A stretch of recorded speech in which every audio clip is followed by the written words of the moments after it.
नमस्कार, मी विशाल पाटील। जनतेच्या हक्कांच्या लढ्यामध्ये एक संघर्ष संपतो आणि दुसरा सुरू होतो।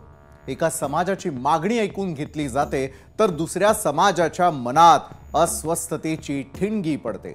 आज सरकारच्या जीआरने एक संघर्ष मार्गावरती आणलेला आहे। मात्र प्रश्न इतकाच आहे की खऱ्या अर्थाने समाधान झालं आहे का? समाधान झालं असेल तर कुणाचं झालेलं आहे? कारण आरक्षण हा काही फक्त आकड्यांचा खेळ नव्हे, तर त्याला भविष्याला आकार देणारा पूल म्हटलं तरीही हरकत नाही। तर मग या पुलावरून चालणारा प्रत्येक समाज समानतेच्या किनाऱ्यावरती पोहोचेल का, की कधी न संपणाऱ्या शंका आणि तक्रारींच्या वावटळीमध्ये भरकटत राहील? हा प्रश्न आहेच। जरांगे पाटलांनी उपोषण मागे घेतलं आणि त्यामुळे संघर्षाला क्षणिक विराम मिळाला। मात्र समाजातील तणावांचा प्रवाह अजूनही थांबलेला नाही। एका बाजूला मिळालेलं न्यायाचं आश्वासन तर दुसऱ्या बाजूला निर्माण झालेलं असुरक्षिततेचं सावट। सरकारच्या कागदावर उमटलेली शाई तात्पुरती शांती घेऊन आली असेल, मात्र खरी परीक्षा तर अजून बाकी आहे। कारण समाजांच्या मनामध्ये विश्वासाचा जीआर काढणं सोपं नाहीये आणि त्यामुळे प्रश्न असा उरतो की या निर्णयाला ऐतिहासिक तोडगा म्हणता येईल का, की ही फक्त आणखी एका संघर्षाची पूर्व पीठिका आहे? याच महत्त्वाच्या मुद्द्यावरती आपण चर्चा करणार आहोत आजच्या न्यूज प्लॅनेटमध्ये। मराठा समाजाच्या काही मागण्या सरकारने पूर्ण केलेल्या असून त्या संदर्भातील जीआर देखील काढलाय।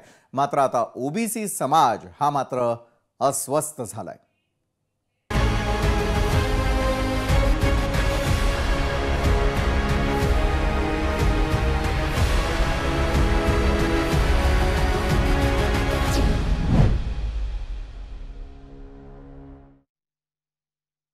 पाचव्या दिवशी मनोज जरांगे पाटील यांनी मराठा आरक्षणासाठी पुकारलेलं उपोषण मागे घेतलं। कारण सरकारने मराठा समाजाच्या 6 महत्त्वाच्या मागण्या मान्य केल्या आणि अधिकृत जीआर देखील जाहीर केलेला आहे। त्यामुळे मराठा समाजाच्या दीर्घकाळाच्या संघर्षाला एक निर्णायक वळण मिळालंय। हा निर्णय मराठा समाजासाठी निश्चितच मोठ्या विजया समान आहे आणि त्यामुळे राज्यभरामध्ये सध्या आंदोलन थंडावलेलं आहे आणि अनेक ठिकाणी आनंदाचं वातावरण देखील पाहायला मिळतंय।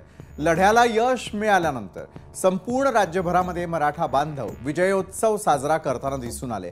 मात्र प्रत्येक प्रकाशाच्या पार्श्वभूमीवरती काही सावल्या अंधारामध्ये दडलेल्या असतात। अन्यायाची भावना निर्माण झाल्यानं ओबीसी समाजाच्या नेतृत्वात आता तीव्र नाराजीची लाट उफाळून आलेली आहे आणि या निर्णयामुळे अबाधित ओबीसी आरक्षणावरती गदा येईल की काय असा प्रश्न अनेकांच्या मनात निर्माण झाला। तर इकडे छगन भुजबळांसारख्या नेत्यांनी तर चक्क जीआर विरोधात न्यायालयामध्ये जाण्याचा इशारा दिला।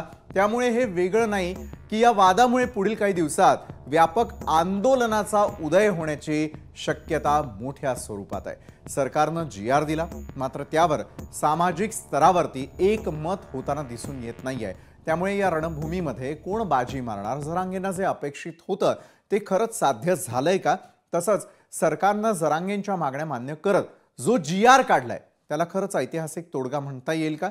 याच सर्व प्रश्नांची उत्तरं शोधण्यासाठी आज आम्ही आमंत्रित केलंय अण्णासाहेब पाटील विकास महामंडळाचे अध्यक्ष नरेंद्र पाटील यांना, ओबीसी नेते हरिभाऊ राठोड यांना आणि ॲडव्होकेट मंगेश ससाणे आपल्या सोबत आहेत। तसंच शरद पवारांच्या राष्ट्रवादीचे प्रदेश प्रवक्ते विकास लवांडे आणि कायदे तज्ञ ॲडव्होकेट सिद्धार्थ शिंदे। सर्व मान्यवरांचं स्वागत करतो। नरेंद्रजी आपल्यापासून सुरुवात करेल। मराठा आरक्षणासाठीच्या आपल्या काही मागण्यांसाठी जरांगे पाटील आग्रही दिसून आलेले होते, मात्र त्यानंतर समाजामध्ये 2 गट पडल्याचंही पाहायला मिळालं। याचं उत्तर तुमच्याकडून घेण्याआधी हरिभाऊ राठोड आपल्यापासून सुरुवात करतो। जो जीआर आलेला आहे त्यावर तुम्ही समाधानी आहात का? या जीआरमुळे ओबीसींच्या हक्कांवरती कुठेतरी गदा येईल असं तुम्हाला देखील वाटतंय का? पाठीवर पहिल्यांदा जसा जीआर बघितलाय की जो भुजबळ साहेबांनाही कळत नाही आणि चायवाडे साहेबांनाही कळत नाही। बरं, मग त्यांनाच कळत नसेल तर जी समिती नेमली आहे, ग्राम समिती वगैरे, ग्रामसेवक, त्यांना काय करणार त्यातलं? याचा अर्थ असा आहे की ही गुगली टाकली सरकारने। कसंही करून जरांगे पाटलांना उठवायचं होतं आणि मागच्या सारखं जसं तिथे आपल्या नवी मुंबईला झालं आणि त्यानंतर त्यांना कळलं की अरे ह्याचा ड्राफ्ट होता, मग यांना हरकती मागवल्या आहे वगैरे, तर तसंच या जीआरचं होणार आहे। एकीकडे हे आहे आणि दुसरीकडे यामध्ये म्हणजे एन केन प्रकार आहे. म्हणजे खऱ्या अर्थाने याचा एक अर्थबोध असा होतो की सगळ्या सोयऱ्यांना सगळ्यांना म्हणजे सगळ्या सोयऱ्यांना दाखले मिळतील म्हणजे ओबीसी कुणबी म्हणून हा प्रयत्न सरकारने केलेला आहे. तर कदाचित असं मला दिसतं की सरकार एनकेन प्रकारे त्यांच्या पाठीशी आहे, काही करून त्यांना द्यायचं आहे. पण मी काल गेलो होतो जेव्हा आपल्या विखे पाटील साहेबांच्या बंगल्यावर, त्यावेळेस ते सांगायला गेलो होतो की तुम्ही अशी चूक करू नका. मला भनक लागली होती की काय करणार आहे. मला माहित होतं काहीतरी आता म्हणजे हैदराबाद गॅजेटची अंमलबजावणी त्याचा अर्थबोध तरी होतो का, कोणाला होतो का? हैदराबाद गॅजेट आहे काय, गॅजेट असतो काय, गॅजेट म्हणजे त्याचा अर्थ काय असतो? गॅजेट काही नसतो, कोणाचं काही नोंदी नसतात. गॅजेट म्हणजे जेव्हा इंग्रज सरकारने प्रत्येक जिल्ह्याचा, तालुक्याचा, प्रदेशाचा एक अभ्यास असतो, तो सामाजिक अभ्यास असतो. त्याच्यामध्ये हा समाज, त्याचा व्यवसाय काय, तिथली भौगोलिक परिस्थिती काय, त्यांचं खानपान काय, त्याच्या लग्नाच्या पद्धती काय, त्या कुठल्या नावाने ते कुठल्या नावाने ओळखल्या जातं, ही स्टोरी असते. हे सगळं लिहून ठेवलं इंग्रजांनी. याचा पीडमाच. मग तसं जर गॅजेट बघितलं तर आमचा बंजारा समाज हा जो हैदराबाद गॅजेट मध्ये या 5 जिल्ह्यामध्ये, आणि आम्ही तर निजाम काळातही होतो. त्यानंतर 1 सप्टेंबर 1956 साली द्विभाषिक राज्य निर्माण झालं. त्याच्यामध्ये मुंबई प्रांतामध्ये आलो. त्यानंतर 1 मे 1960 साली आपलं महाराष्ट्र राज्य झालं. तर सांगायचं तात्पर्य आहे की कायद्यामध्ये अशी तरतूद आहे 1950 साठी जो समाज ज्या ठिकाणी असेल, म्हणजे ज्या प्रवर्गात असेल, त्यांना ते सवलती मिळेल. मग आम्ही 1950 साली 26 जानेवारी 1950 साली बंजारा समाज जो होतो शेड्यूल ट्राईब मध्ये होता, आणि म्हणून तेलंगणामध्ये शेड्यूल ट्राईब मध्ये आहे. आणि मग हैदराबाद गॅजेट लावायचं असेल तर तेलंगणा आणि हा सगळा जो भाग आहे, नांदेड, औरंगाबाद, बीड, परभणी, हा जो ज्याला मराठवाडा म्हणतो आपण, तो सगळ्यात आपल्या निजाम मध्ये होता. निजाम नंतर इंग्रजांच्या नंतर 1956 मध्ये आम्ही त्या मुंबई प्रांतामध्ये आलो. याचा अर्थ तो नियम आम्हाला लागू पडेल. म्हणजे आमच्यासाठी चांगलंच झालं. ठीक आहे, आता गॅजेट त्यांना लावलंय तर आमची मागणी आहे आता बंजारा समाजाची, आम्हालाही तुम्ही गॅजेट लावा, आम्हाला. बरोबर आहे हरिभाऊजी, ही का मागणी होती आहे याचं मूळ कारण आम्हाला लक्षात आलं, आणि हैदराबाद गॅजेट नेमकं काय सांगताना दिसतंय हे तुम्ही समजावून सांगितलं. सिद्धार्थ शिंदेजी, तुमच्यासाठी पुढचा प्रश्न आहे. मराठवाडा आणि पश्चिम महाराष्ट्रामधील सर्वच मराठ्यांना आरक्षण मिळणार असा विश्वास जरांगेंनी व्यक्त केलेला आहे, मात्र हा विश्वास सार्थकी आहे असं आपल्याला वाटतं का? बघा, हा कालचा जो GR आहे, जो आपल्याला दाखवण्यात आला, आता आज तो ऑफिशियली पब्लिश झालाय का नाही माहित नाही. मंत्री महोदय म्हणले होते आज किंवा उद्या तो पब्लिश होईल. हा GR फक्त मराठवाड्यातल्या 5 जिल्ह्यांपुरता आहे. बरोबर आहे. आणि हे हैदराबाद गॅझेट संबंधी आहे, आणि त्याची सुरुवातच आहे. ह्याची कार्यप्रणाली कशी असेल, हैदराबाद गॅझेट कसं इम्प्लिमेंट केलं जाईल, आणि त्याच्यात प्रीफेसमध्ये त्यांनी ह्याच्यात दिलंय की काय मराठवाडा कसा भाग आहे वगैरे, ते लिगली त्यांना द्यावं लागतं. आणि मग शेवट शासन निर्णयमध्ये त्यांनी 3-4 पॉइंट दिलेले आहेत. ते पॉइंट आता एवढ्या वेळेस आपण सगळ्यांना सांगितलेत आणि ते सगळ्यांना माहीत झालेले आहेत तुमच्या चॅनल्सच्या थ्रू. तर आता ह्याचं इम्प्लिमेंटेशन कसं आहे की आता जर तो GR प्रदर्शित झाला, म्हणजे ऑफिशियली रिलीज झाला, तर त्याच्यावर काम सुरू होईल ज्या GR प्रमाणे. त्याच्यानंतर लगेचच प्रदर्शित झाल्या कोणाला जर ह्याच्यात कोर्टात जायचं असलं तर ते कोर्टात जाऊ शकतात, रिट पिटिशन मध्ये हायकोर्टात. आणि हायकोर्टात काय होऊ शकतं, हायकोर्ट एक तर नोटीस इश्यू करू शकतं महाराष्ट्र गव्हर्नमेंटला, त्यांचा जो GR आहे, किंवा ते नोटीस आणि स्टे देऊ शकतं. म्हणजे आम्ही नोटीस पण इश्यू करतोय महाराष्ट्र गव्हर्नमेंटला आणि स्थगिती देतोय GR ला, किंवा तिसरं ऑप्शन ते डिसमिस करू शकतं पूर्ण मॅटर. तर असं काय होणार नाही. GR मध्ये जे कोण जातील त्याच्यात एखाद्या वेळेस महाराष्ट्र सरकारला नोटीसच इश्यू होईल, त्यांना लेखी म्हणणं त्यांचं मांडावं लागेल, पण GR वर तुर्तास स्थगिती एकदम मिळणार नाही माझ्या मते. आणि मग GR चं काम पुढे सुरू होईल. कोर्टात प्रकरण प्रलंबित राहील, त्याच्यात वेगळं प्रोसिडिंग्स चालू राहतील. पण GR आता आज बघा, काल हा GR होता मराठा समाजासंबंधी, तर ओबीसी समाजामध्ये थोडं लोकांमध्ये एक अस्वस्थता आली होती. तर आज एक नवीन GR महाराष्ट्र सरकारने ओबीसी समाजासाठी केलेला आहे. पण त्याच्यात काय, 12 मंत्र्यांची उपसमिती नेमलेली आहे आणि जे काय प्रश्न असतील ओबीसी समाजाचे ते कसे स्ट्रीमलाईन करता येतील, शिक्षण, नोकऱ्या याच्या संबंधी ती समिती बघणार आहे. तर आता काल जर लोकांना वाटत असलं मराठा समाजाच्या फेवरमध्ये हा GR आहे कालचा, तर आजचा एक ओबीसीसाठी पण GR आलेला आहे. आणि कालच्या GR प्रमाणे काही हजारांमध्ये किंवा लाखांमध्ये मराठा बांधव यांना मराठा कुणबी किंवा कुणबी मराठा हे सर्टिफिकेट मिळू शकतील आणि मग त्याला व्हॅलिडिटी झाल्यावर त्यांचा ओबीसी मध्ये समावेश होईल. आता मी कसं मानतो की जर ह्याचा इम्प्लिमेंटेशन व्यवस्थित झालं आणि जर पहिलं प्रमाणपत्र कोणाला मिळेल, मग ती लाईन सुरू होईल, तरच मी मानेल की हा सक्सेस झालेला आहे. तर आता मराठा बांधवांनी त्यांचे डॉक्युमेंट सगळे एकत्र करावे लागतील आणि कागदोपत्री जी लढाई आहे ती आता सुरुवात होईल. त्याच्यात पण लेयर्स आहेत वेगवेगळे. तर आता इथून पुढे बघू काय होतं. नक्कीच सिद्धार्थजी, त्या लेयर्स नेमक्या काय ते मी आपल्याकडून समजून घेणार आहे. मंगेश ससाणेंना पुढचा प्रश्न. मंगेशजी, मराठा आंदोलनाची धूळ अद्याप खाली बसत नाही, तोच ओबीसी समाजाच्या आक्रमक होण्याची नेमकी कारणं काय आहेत? आज वेगवेगळ्या ठिकाणी जाऊन निदर्शनं का करावी लागली? आंदोलन का पुकारलं जाण्याची शक्यता आहे? GR निघालेला आहे, ओबीसींना नेमका कसला त्रास आहे तो समजावून सांगा. नाही विशालजी, नक्कीच या संदर्भामध्ये ओबीसीचं या GRच्या माध्यमातनं जे काही खूप मोठं जे नुकसान होणार आहे, तर आपण मुळात पाहिलं तर ह्या GRची जी आपण हेडिंग जर पाहिली तर हैदराबाद गॅझेटियर मधील नोंदी विचारात घेऊन, आता याच्यामध्ये आणखी एक मी सांगतो, आजची डेव्हलपमेंट आता कुणाला माहित, कुणाच्या लक्षात आली असेल नसेल, पण काल याच्यामध्ये या हेडिंग मध्ये आणि आतमध्ये पण मराठा समाजाच्या पात्र व्यक्तींना असा शब्द होता. आज सुधारित GR आणलाय, ते पात्र शब्द पण काढून टाकलेला आहे. म्हणजे आता आपल्या सर्वांच्या लक्षात आलं पाहिजे की नक्की राज्य सरकार काय करतंय. इथं हैदराबाद गॅझेटियरच्या नोंदीचा, आता हरिभाऊंनी सांगितलं आणि ते खरंच आहे, गॅझेटियर मध्ये कोणत्याही समाजाच्या कोणत्याही व्यक्तीची, कोणत्याही गावातल्या व्यक्तीची वैयक्तिक काही नोंद नसती. या गॅझेटियर वरनं not a single one certificate they can issue, एक पण सर्टिफिकेट ते देऊ शकत नाही.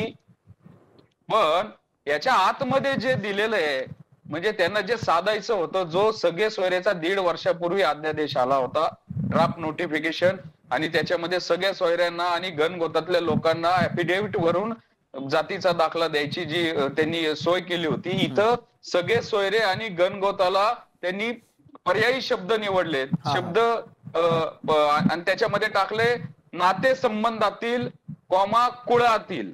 आता काल एका डिबेटमध्ये कोंढरे साहेब म्हणाले की नाही, नातेवाईकांची व्याख्या त्या 2012च्या नातेसंबंधाची दिलेली आहे. आता हा माझ्याकडे 2012चा हा अध्यादेश आहे. याच्यामध्ये जर आपण पाहिलं तर इथं H जो हे आहे याच्यावर मध्ये रिलेटिव्हची व्याख्या दिलेली आहे, blood relative from paternal side of the applicant. मग मला एक सांगा, बघा आता नातेवाईक आणि नाते संबंधातील या दोन शब्दामध्ये खूप मोठा फरक आहे. मुद्दाम असं कुठेतरी ढोबळ शब्द ठेवायचे. आणि राहिला विषय कुळाचा, तर कुळाची व्याख्या या GR मध्ये जे अधिनियम सांगितले 2012चा आणि नंतर 2024चा, याच्यामध्ये कुळाची व्याख्या कुठे केली? सगळे सोयरेचा जो तो ड्राफ्ट होता त्याला हरकती 8 लाख घेतल्या, तोच फक्त शब्द बदलून शब्द छल करून आणलेला आहे. आणि कुणबी दाखल्यांनी ओबीसी दर पडलं होतं, आता तर डायरेक्ट राजमार्ग चालू केलेला आहे. म्हणजे पहिल्यांदा तर चोरून येत होते. सामाजिक मागासले पण सिद्ध होत नाही. 3 राष्ट्रीय आयोगाने, म्हणजे कालेलकर कमिशन 53 साली, त्यानंतर BD देशमुख कमिटी 82 साली, मंडल कमिशन 2000 साली, नॅशनल बॅकवर्ड क्लास कमिशन, यांनी म्हणजे सामाजिक मागासले पण सिद्ध झालं नाही. ओबीसीत ऑफिशियली येता येत नाही, कायदेशीररित्या येता येत नाही, कोर्ट डिनाय करते. म्हणून बॅकडोर एंट्री करण्यासाठी हे सगळे GRच्या माध्यमातून सांगितलं जातंय की ही हिंट आहे, म्हणजे तुम्ही बिटवीन द लाईन्स ओळखून घ्या. आणि तलाठी, ग्रामसेवक, कृषी अधिकाऱ्याची कमिटी नेमली गेली आहे. जे काम क्लास 1 ऑफिसर तहसीलदार करायचे, तुम्ही तलाठी ह्या अशा कुठल्या नाते संबंधातील किंवा कुळातील एखाद्या व्यक्तीला कुणबी दाखला असेल त्याचं प्रतिज्ञापत्र घेणार, ते व्हेरीफाईड तलाठी करणार, अहवाल पाठवणार. म्हणजे विशालजी तुम्ही समजून घ्या, याच्या आधी या कुणबी दाखल्यांचा सुळसुळाट झाला होता पैसे देऊन, आता ते आणखीन सोपं केलं. म्हणजे बरोबर आहे, म्हणजे कायद्यातील एका बाजूला पळवाटांचा त्या ठिकाणी दुरुपयोग होऊ शकतो, तर दुसरीकडे मात्र ज्या प्रकारे तुम्ही म्हणताय की कोणाच्या अधिकार क्षेत्रात ते व्हायला हवं होतं त्यामध्येही पळवाट असल्याचं दिसतंय. विकास लवांडेजी, सरकारच्या GR वर तुमची नेमकी भूमिका काय आहे? योग्य निर्णय झाला असल्याचं तुम्हाला वाटतंय का? सरकारने योग्य वेळी हा निर्णय घेतला आहे का? कारण पुन्हा एकदा या निर्णयावरून संभ्रम आपल्याला मराठा आणि ओबीसी दोन्ही समाजांमध्ये पाहायला मिळतोय. विकासजी, खरं तर कालचा GR ज्यावेळेस घेऊन आलेलं होतं, मंत्रिमंडळाची जी उपसमिती होती, त्या उपसमितीचे जे सदस्य होते ते सगळे सदस्य आणि त्यांच्यासोबत सदस्य नसलेले ओबीसीचे नेते आणि ग्रामविकास मंत्री असलेले जयकुमार गोरे आणि समितीतले सदस्य महाजन, हे दोन तर ओबीसी लोक त्याच्यामध्ये आहेत. हे दोन महत्वाचे ओबीसी नेते त्याच्यामध्ये तिथे तो GR घेऊन जरांगे पाटलांकडे स्टेजवर आले होते, तिथे चर्चाही केली होती. दुसऱ्या बाजूला देवेंद्र फडणवीस स्वतः जाहीरपणे भाषणात अनेकदा बोललेले आहेत की माझा DNA ओबीसी आहे, भारतीय जनता पार्टीचा DNA ओबीसी आहे. मग आम्ही असा अर्थ काढला काल की ज्या अर्थी जयकुमार गोरे ग्रामविकास मंत्री ओबीसी नेते किंवा गिरीश महाजन त्या उपसमितीतले हे सगळेजण तिथे आहेत आणि देवेंद्र फडणवीसांचा DNA ओबीसी असं ते जाहीरपणे सांगतात. याचा अर्थ जरांगे पाटील, मराठा सगळे जे लोक आहेत आणि ओबीसी या दोघांनाही संयुक्तपणे तो सामंजस्याने किंवा संमतीने GR काढलाय असा आम्ही त्याच्यातनं काल अर्थ घेतला. परंतु आज दिवसभरामध्ये आज अनेक ओबीसी नेत्यांच्या प्रतिक्रिया वाचल्या, ऐकल्या, त्याचबरोबर सिद्धार्थ शिंदे सारख्या अनेक कायदे तज्ञांच्या प्रतिक्रिया ऐकल्या. तेव्हा असं लक्षात आलं की इथे ज्या पद्धतीनं एक जुनी म्हण आहे आमच्याकडे की औषध जुनच बाटली नवीन, अशा पद्धतीचं काय त्याच्यात झालंय का? कारण दोन्ही समाज आज अस्वस्थ आहेत. मराठा समाजाला सुद्धा या GR मध्ये ठामपणे असं सांगता येत नाहीये की नवीन काय आम्हाला मिळाले, कारण कुणबी आणि मराठा एक आहेत. या संदर्भातला GR सरकार म्हणते आम्ही 2 महिन्यानंतर काढणार आहे. पण या GR मधून नवीन काय मिळालं? कारण जुनच सगळं आहे. कुणबी प्रमाणपत्र मिळायला 94 पासून सुरुवात झाली, 2004च्या सुधारित GR नंतर आणखी मोठ्या प्रमाणावर मिळाली. आता याच्यातून नवीन काय मिळालं? तर ज्यांचे कुणबीचे पुरावे मिळालेले आहेत अशा लोकांना त्याच्यामध्ये मला असं वाटतं की आता ओबीसीचं म्हणजे कुणबी प्रमाणपत्र मिळालं की ते ओबीसी ठरतील. ही प्रक्रिया जुनीच 25-30 वर्षापासून सुरू आहे. जे स्वतःला बीजेपीचे प्रवक्ते आता इथे नाहीयेत, पण अनेक वेळा 3-4 दिवस बीजेपीचे प्रवक्ते ठामपणे सांगतायत की अजित चव्हाण नावाचे बीजेपीचे प्रवक्ते बघा, सहमुख्य प्रवक्ते, ते ठामपणे सांगतात की आम्ही 96 कोळी मराठी आहोत, आम्हाला कुणबी व्हायचं नाही. मग आता जर बीजेपीची ही भूमिका असेल तर मग आता काल गुलाल उधळणाऱ्या मराठ्यांना काहींना प्रश्न पडलाय की आपला जर कुणबीचा पुरावा मिळालाच नाही तर मग आपण ओबीसी कसे होणार आहोत किंवा आपल्याला कुणबी प्रमाणपत्र कसं मिळणार आहे? कारण जुने आता जर का त्या GR मध्ये कालच्या पाहिलं, जर संदर्भ पाहिले पडताळणीचे संदर्भ, तर 2012 पासून 23 किंवा 24, 18 हे सगळे GR जे पडताळणीच्या संदर्भातले हे सगळे संदर्भ आहेत. म्हणजे पडताळणीमध्ये नो कॉम्प्रोमाइज आहे.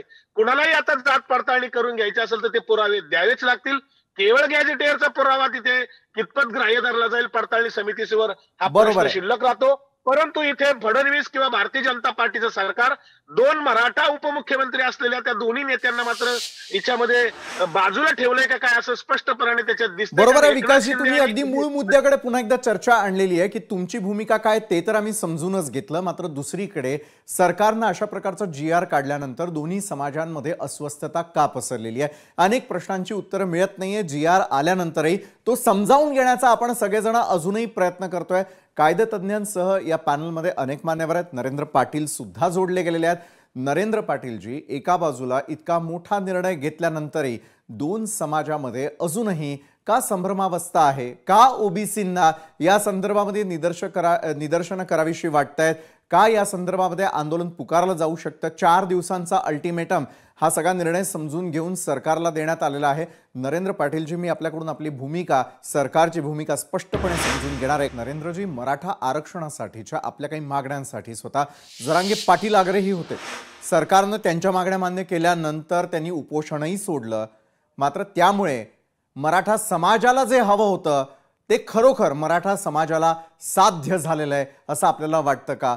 का दोन प्रकारचे मतप्रवाह आहेत आणि दुसरीकडे ओबीसी समाजालाही आता रस्त्यावर उतरून आंदोलन करण्याची वेळ येण्याची शक्यता आहे? नरेंद्रजी, सरकारचं अभिनंदन केलं पाहिजे की मागच्या काही वर्षापासून मराठवाड्यातून विशेषतः की निजामांच्या काळातलं जे काही गॅझेट आहे या गॅझेटमधून मराठवाड्यापुरतं कुणबी प्रमाणपत्र मिळावं आणि ह्या आंदोलनामध्ये बरेचशी लोक त्यामध्ये सामील होती.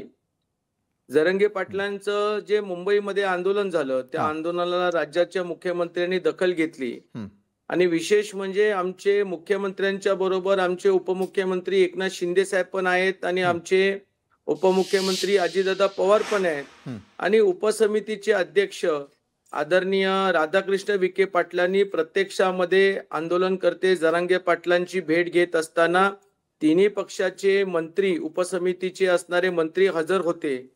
त्यांनी एकंदरच सगळ्या गोष्टी चर्चा केल्यानंतर अंतिम टप्प्यामध्ये सर्व मीडिया आणि सर्व समाजाच्या समोर जो काही निर्णय झाला तो त्या ठिकाणी जाहीर झालेला आहे.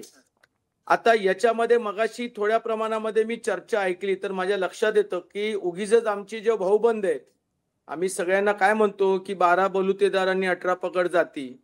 आजपर्यंत काही लोकांना मराठा समाजाबद्दल इतका किळविळपणा होता की आंदोलन जोपर्यंत चालू होतं तोपर्यंत म्हणत होते की न्याय मिळाला पाहिजे, मराठा समाजालाही न्याय मिळाला पाहिजे आणि गव्हर्नमेंटनी किंवा सरकारने न्याय दिल्यानंतर लगेच पलटी मारायची की असा कसा न्याय मिळाला, 2 महिन्यानंतर न्याय मिळाला, मग आमच्यातलं कसं देणार. मला असं वाटतं की आपण सर्वांनी एक विचार केला पाहिजे की खरी गोष्ट आहे की मराठवाड्यामध्ये निजामांच्या काळामध्ये मराठा समाजाला आरक्षण होतं तर होतं, कुणबी म्हणून होतं तर होतं. आता तपासू द्या आणि तुम्ही विश्वास ठेवा. आमचं जे सरकार आहे ते एकनाथ शिंदे, देवेंद्र फडणवीस साहेब आणि अजितदादा पवारांचं आहे. त्याच्यामुळे तिघांनी खूप चांगला निर्णय केला, त्याचं स्वागत केलं पाहिजे. ही कोर्ट कचेरी करण्याची बाप करण्यापेक्षा तुम्हाची इच्छा नाही का मराठा समाजाला गरीबाला न्याय मिळावा म्हणून? इतका कसला द्वेष तुम्ही मराठा समाजाच्या बद्दल करताय? बरं, मंगेशजींना आक्षेप आहे, त्यांना वाटतंय की द्वेष आहे की नाही असा थेट प्रश्न आपल्याला विचारलाय. विकासजी आपल्याकडे येईल मी. मंगेशजी बोला. आता नरेंद्र पाटील म्हणतात तुम्ही कोर्ट कचऱ्या कशाला करता, गरीबाला मिळवून देता. ईडब्ल्यूएस आरक्षण जे वेगळं 103व्या घटना दुरुस्तीने केलंय, 8.5% लाभ दिलेला आहे. चंद्रकांत दादांनी तिथं सभागृहात आकडेवारी दिली, 8.5% लाभ घेतला. तो तुमच्या गरीबाच्या मुलांसाठी आहे.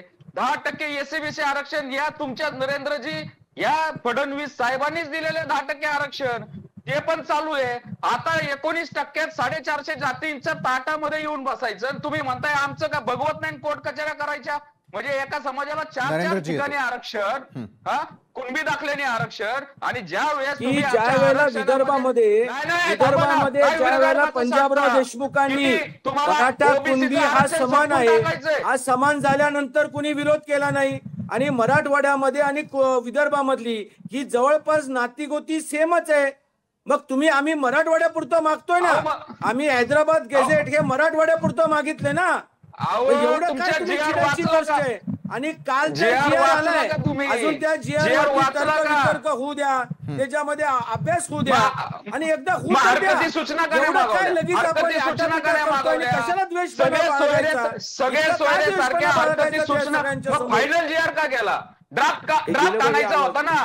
बरोबर आहे. जीआर येणं अपेक्षित होतं. विकासजी आपल्याला देखील एक महत्वाचा मुद्दा मांडायचा. विकासजी आपण बोला, त्यानंतर हरिभाऊ मी आपल्याकडे येतोय. विकासजी बोला. खरं तर याच्यामध्ये नरेंद्र पाटलांना मला नम्रपणाने सांगायचंय, तुम्ही एकनाथ शिंदे अजितदादांचं नाव घेता, परंतु ह्याच एकनाथ शिंदेंनी 1 वर्षापूर्वी वाशीवरून हाच मोर्चा एक अधिसूचना काढून माघारी पाठवला होता. मग त्याच्यानंतर जर हा कालचा जीआर काढायचा होता तर हा जीआर तुम्ही 6 महिन्यापूर्वी पण लोकसभेच्या निवडणुकीच्या आधी काढू शकला असता, विधानसभेच्या निवडणुकीच्या आधी काढू शकला असता, पण तेव्हा तुम्ही हा जीआर काढला नाही. आता तुम्ही जरांगे पाटलांनी 3 महिन्यापूर्वी तुम्हाला सांगितलं की मुंबईत आम्ही असं आंदोलन करणार आहे.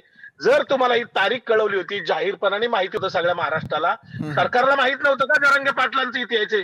मग एवढे हजारो लाखोच्या संख्येने सर्वसामान्य कष्टकरी मराठा समाज त्या ठिकाणी मुंबईत येतो. 5 दिवस त्याचे हाल होतात. 5 दिवस कोणी विचारायला जात नाही, पण कोर्टाला मध्ये घातलं. कोर्ट कोण सुनावणी करताय, ते वकील कोण होते, जज कोण होते, सगळ्यांना माहिती आहे. बरोबर आहे विकासजी, आपला मुद्दा लक्षात आला. नरेंद्रजी, आपल्यापर्यंत आवाज आलेला आहे का? आपण उत्तर देणार आहात का? ऐका ना, त्याच्यामुळे आम्हाला दुःख वाटायची काही कारण नाही. आमचं एवढंच म्हणणं आहे, मराठ्यांच्या तोंडाला तुम्ही पानं पुसली, ओबीसींना अस्वस्थ केलं, आणि ओबीसींना नेमकं काय अस्वस्थ केलं ते तुम्ही सांगायला पाहिजे. कारण बरोबर आहे, मी उत्तर देतो ना नरेंद्रजी यांच्याकडून. नरेंद्रजी, माझा आवाज आपल्यापर्यंत येत असेल तर जो महत्वाचा मुद्दा आता उपस्थित झालेला आहे तो हाच आहे की एका बाजूला सरकारनं मराठ्यांच्या तोंडाला पानं पुसलेली आहेत का? येतोय नरेंद्रजी, आपण बोला.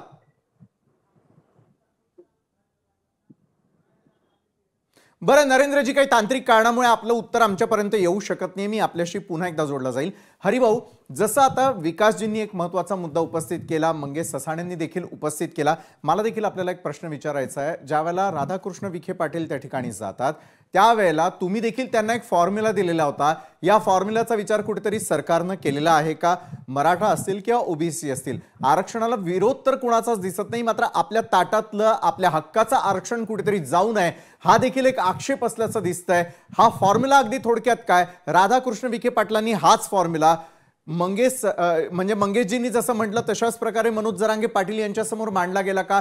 तो विचाराधीन केला गेला का? हरिभाऊ, विशालची नम्रपणे मला विनंती करायची, फक्त 2च मिनिट बोलणार आहे. हे बघा, हा विषय ना हायली डिस्कसेबल आहे, म्हणजे अनएंडेड. तुम्ही कितीही चर्चा करा, पण सोल्युशन, कारण शेवटी आपल्याला कुणब्यानं मिळालं पाहिजे, मराठा समाजाला आरक्षण मिळालं पाहिजे, 12 बलुतेदार सगळ्यांनाच मिळालं पाहिजे, ही माझी भूमिका होती. म्हणून मी पाटील साहेबांना सांगितलं, आपले विखे पाटील साहेबांना, साहेब मला भनक लागलेली आहे, तुम्ही काय करणार आहे मला माहित आहे, तुम्ही काहीतरी सातूर मातूर करून त्यांना वाटी लावणार आहेत मला माहित आहे, तुम्ही हैदराबाद गॅजेट वगैरे काहीतरी करून वाटी लावणार आहे. पण लक्षात घ्या, आम्ही ओबीसी आहोत, आमच्यावर अन्याय होणार आहे आणि आम्ही हे बवाल होणार आहे.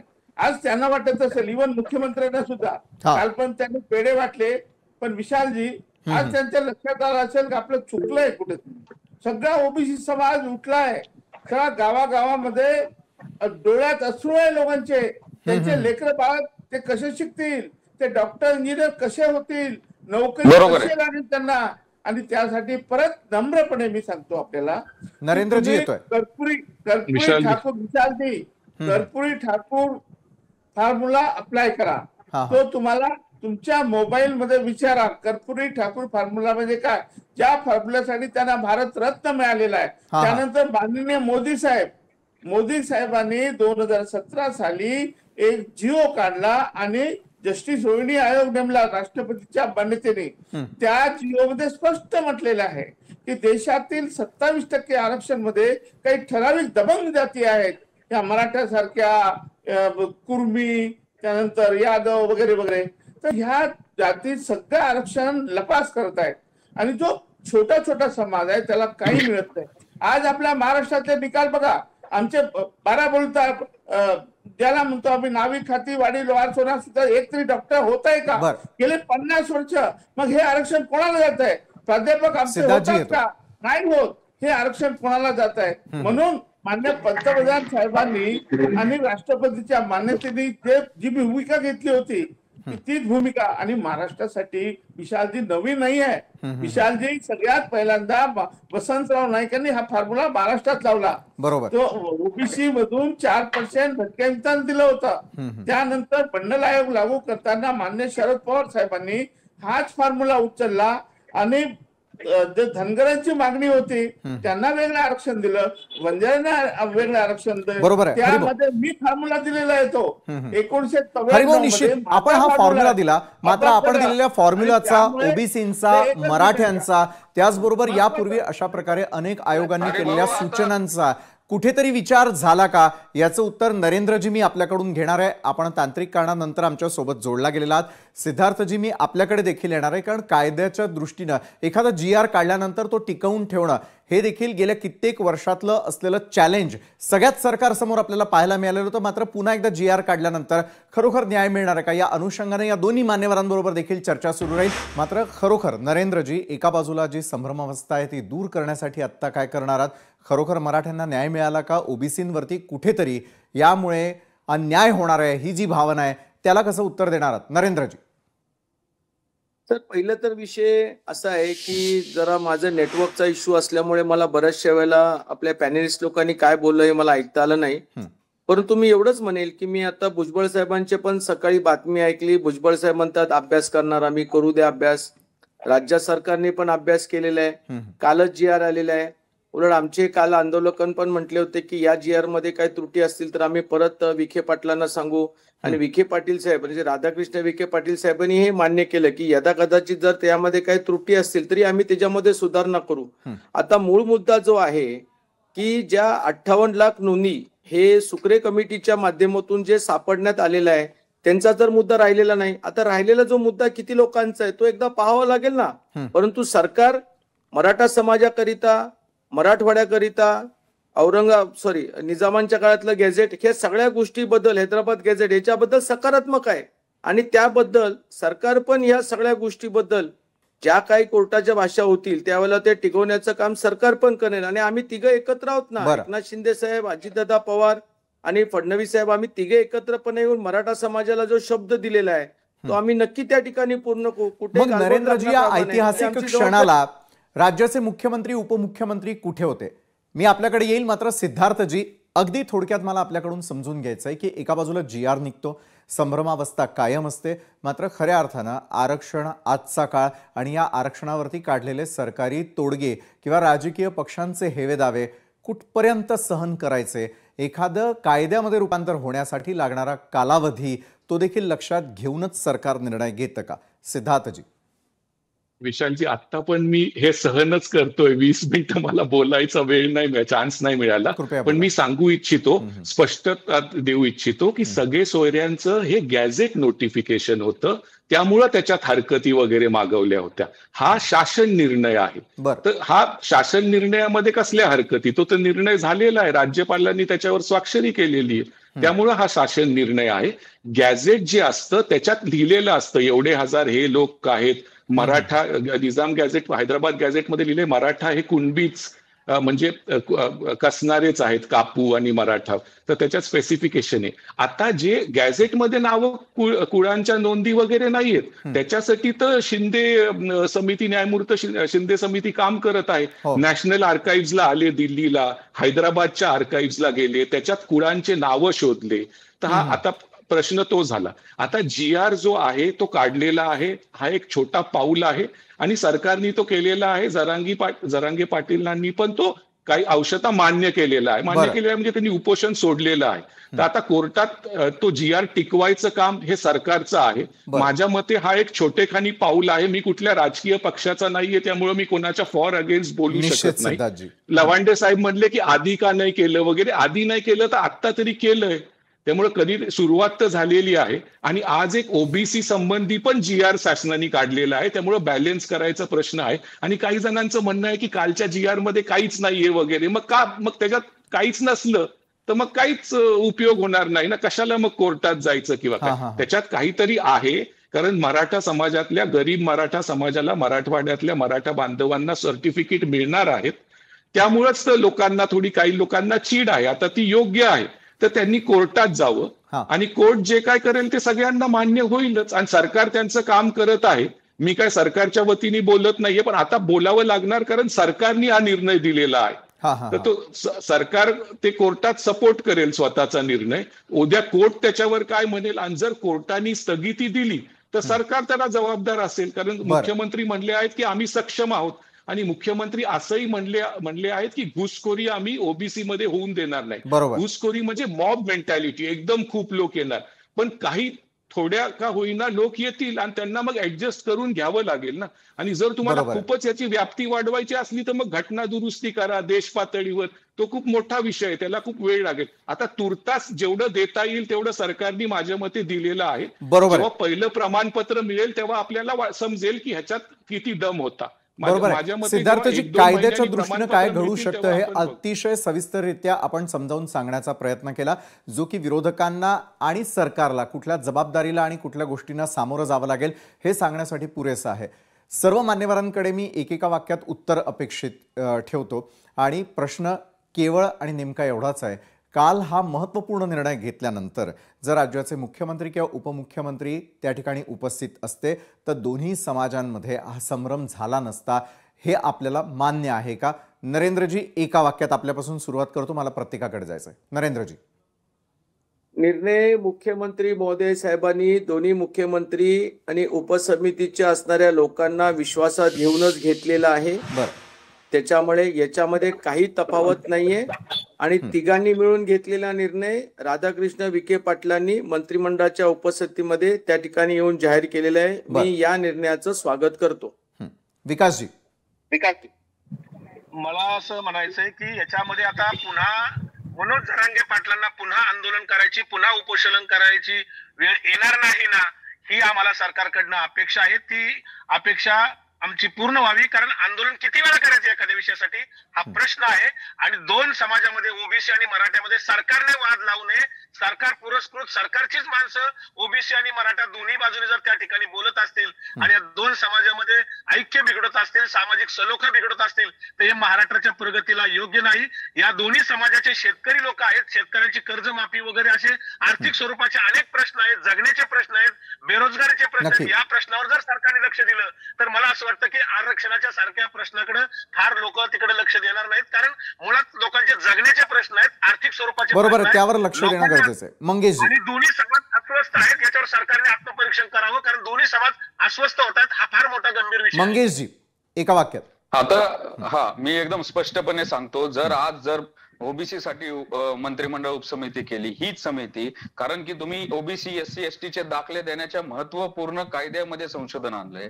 ही समिती 4 दिवसापूर्वी आणली असती, त्याच्या पुढे हा ड्राफ्ट ठेवला असता, त्याच्यावर चर्चा घेतली असती. ओबीसीचे जे कोण मंत्री आहेत, भुजबळ साहेब आहेत, आमच्यासारखे समजा कुणाला एखाद्या ऍक्टिव्हिस्टला याच्यावर सल्ला मसलत, मुळामध्ये घाई गडबडीमध्ये तुम्ही जे केलंय त्याला आमचा विरोध आहे.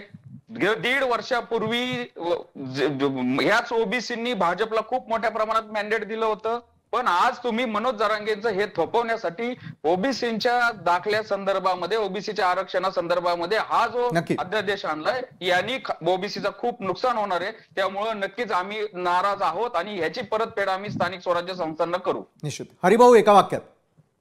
विशालजी, अधोरेखित करण्यासारखी गोष्ट आहे की माननीय मुख्यमंत्री, उपमुख्यमंत्री सगळेच मंत्री सांगतात की ओबीसीला धक्का लागणार नाही. याचा अर्थ जरांगे पाटीलना आरक्षण मिळणार नाही.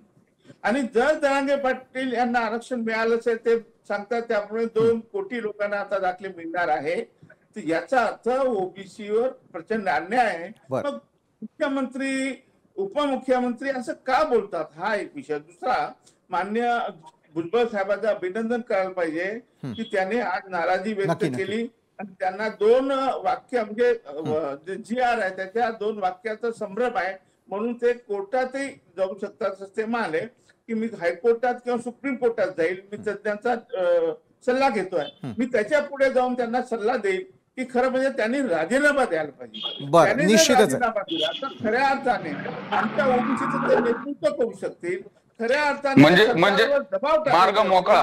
तर ही वेळ आहे, त्यांनी राजीनामा मोकळा. आपला मुद्दा लक्षात आला. त्या मंत्रिमंडळामध्ये त्यांनी राहू नये ज्या मंत्रिमंडळामध्ये त्यांना म्हणजे रान मोकळं ओबीसीचं नुकसान करायला.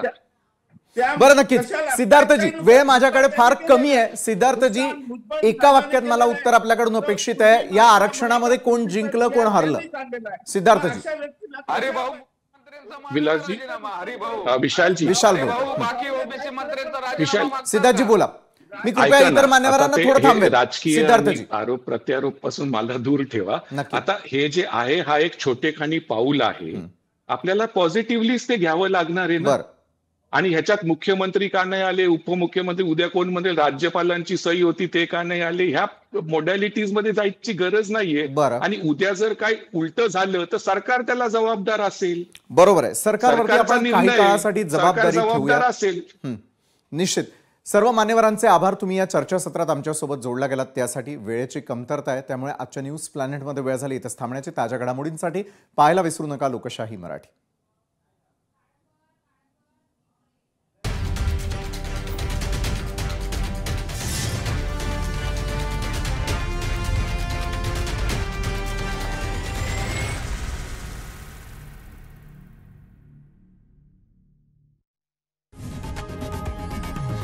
लोकशाही मराठी ऐका, पहा, जागरूक रहा.